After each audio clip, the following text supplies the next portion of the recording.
essa ferramenta nova que acaba de ser lançada. Deixa para a nossa última conversa agora, a gente vai falar sobre trabalho, uma pauta também super importante que vai rolar agora aqui no programa. Por quê, gente? Foi aprovada na Câmara dos Deputados, agora na terça-feira, à noite, inclusive, a medida provisória 1045. Essa medida foi encaminhada pelo governo Bolsonaro, teve um amplo apoio da base governista para ser aprovada, e essa MP tem sido muito criticada por aprofundar a reforma trabalhista e por reduzir a proteção aos trabalhadores. Inclusive, as centrais sindicais têm dito que o governo está ressuscitando com essa MP aquela carteira verde e amarela, lembram? Então, esse projeto ainda pode sofrer alterações, os deputados ainda vão votar os destaques e depois a medida é encaminhada ao Senado, então. Sobre isso, para a gente, inclusive, entender esses detalhes da medida, a gente convidou o Vladimir Paes de Castro, que é juiz do trabalho, membro da Associação Juristas pela Democracia. Vladimir, um prazer te receber. Tudo bem com você? Oi, boa tarde. Está me ouvindo direitinho? Eu te ouço muito baixinho. Será que você se aproxima? Aproxima o microfone que acho que fica melhor. Melhorou agora? Melhorou seu áudio, sim. Vladimir, nos ajuda a entender, então, essa medida provisória. Na verdade, se tratava de uma discussão ali sobre esse programa de manutenção do emprego e renda, suspensão do contrato de trabalho, redução de jornada de salário, e daí incluíram várias emendas que são chamadas desses jabutis, né, que acabam precarizando o trabalho, criam ali programas, inclusive, para jovens, e enfim. Eu queria que você trouxesse para a gente o que é mais danoso, na sua opinião, quando se trata dessa medida provisória agora recém-aprovada na Câmara. Boa tarde, Thalita, boa tarde a todos e a todas e a todos aqui que acompanham a TVT. Muito obrigado aí pelo convite. E ainda é muito pesado para a gente que defende um direito do trabalho forte e que atende às mínimas expectativas, né, do trabalhador e da trabalhadora, ter que falar mais uma vez de uma norma que vem para precarizar ainda mais o direito do trabalho, né? Você perguntou o que é pior. Tudo é ruim nessa medida provisória, né? A iniciar pelo próprio programa em si, que já vem sendo aplicado desde o ano passado, né? Esse programa emergencial de manutenção do emprego e da renda, né, que tem como centralidade aquela questão da suspensão do contrato de trabalho ou redução da jornada de trabalho, com redução dos salários e um pagamento de um benefício emergencial pelo governo para tentar complementar a renda, né? Ou seja, todo esse programa ele foi jogado nas costas do trabalhador e da trabalhadora, né? Todo o ônus da crise financeira, sanitária, crise financeira e econômica, que já vinha antes da pandemia, diga-se de passagem, né? E foi aprofundada com a pandemia, o governo e o Congresso jogaram nas costas do trabalhador, todo o ônus, né? Quando nós sabemos, os estudiosos do direito do trabalho sabem que o ônus do negócio, o ônus dos insucessos, das dificuldades econômicas do empreendimento comercial é do empregador, né? Então, houve a priori, inicialmente, esse desvirtuamento de toda a principiologia do direito do trabalho.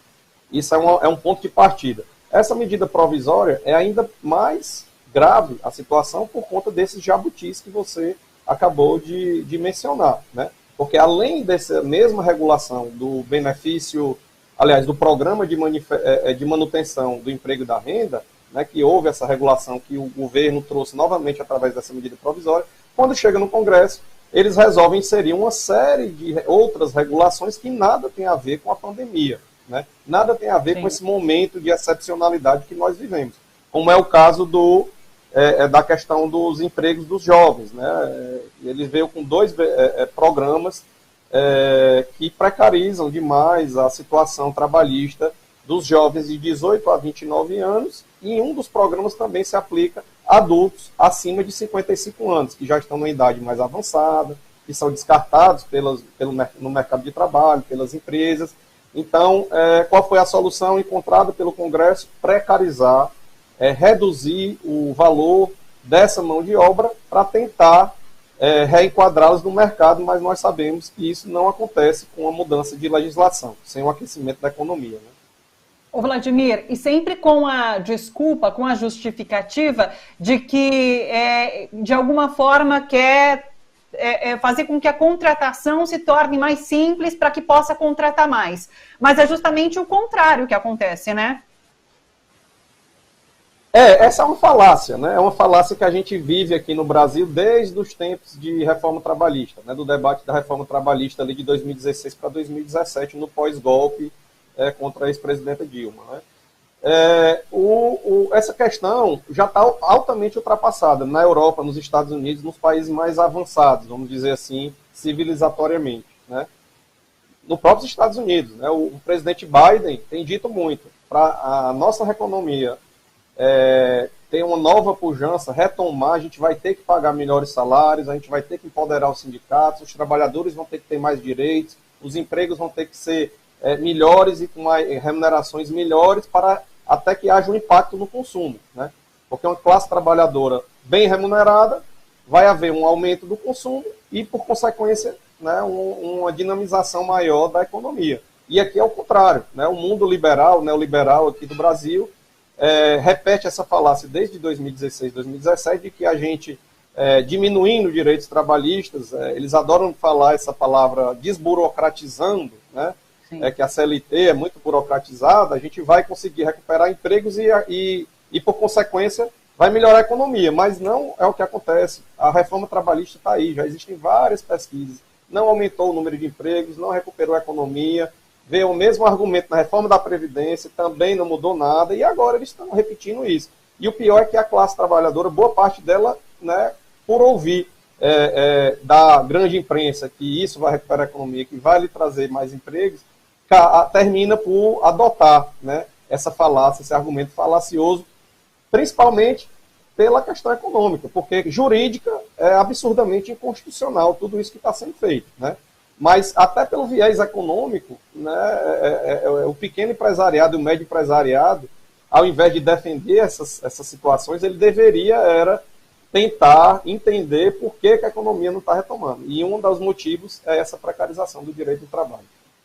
Eu faço até um link com a conversa anterior, né? Porque se trata de uma discussão econômica também, né? Então é bom a gente ficar atento no que circula pela imprensa, pela esfera pública, porque é esse tipo de debate que acaba fazendo a cabeça do trabalhador sem que seja real, tem que tenha base nos fatos, né? Agora, deixa eu trazer, inclusive, um dado, que na verdade que me chocou bastante em relação a essa medida provisória para a gente conversar, Vladimir, que é o seguinte: esses dois programas que você citou, né? Que é o REQIP, o Programa Regime Especial de Qualificação e Inclusão Produtiva, e o PIORE, que é Programa Primeira Oportunidade de Reinserção no Emprego, eles juntos, eles dão a chance para que uma empresa contrate até 40% do seu quadro funcional sem ter que pagar sequer um salário mínimo para o funcionário, sem direito a férias e sem indenização trabalhista. Então, isso é tão chocante, 40% do quadro de funcionários de uma empresa. Assim, o funcionário não precisa ter um salário mínimo e não vai ter indenização e não vai ter férias, é isso. Vamos tentar dar uma resumida, porque tem muitas regulações nesses dois programas que foram inseridos aí como os jabutis. Eu acho que esses são talvez os principais jabutis dessa medida provisória. O REQIP, né, que é o Regime Especial de Trabalho Incentivado, Qualificação e Inclusão Produtiva, e o PRIORE, Programa de Primeira Oportunidade de Reinserção no Emprego. O REQIP, ele vem para tentar aumentar o nível de empregabilidade, mesmo precária, dos jovens, né, de 18 a 29 anos.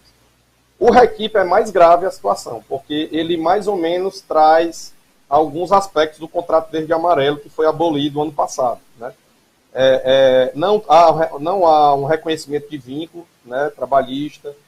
O jovem que for contratado nessa modalidade, ele só vai ter direito a uma bolsa, né, e um benefício também de qualificação que pode ser pago pelo governo.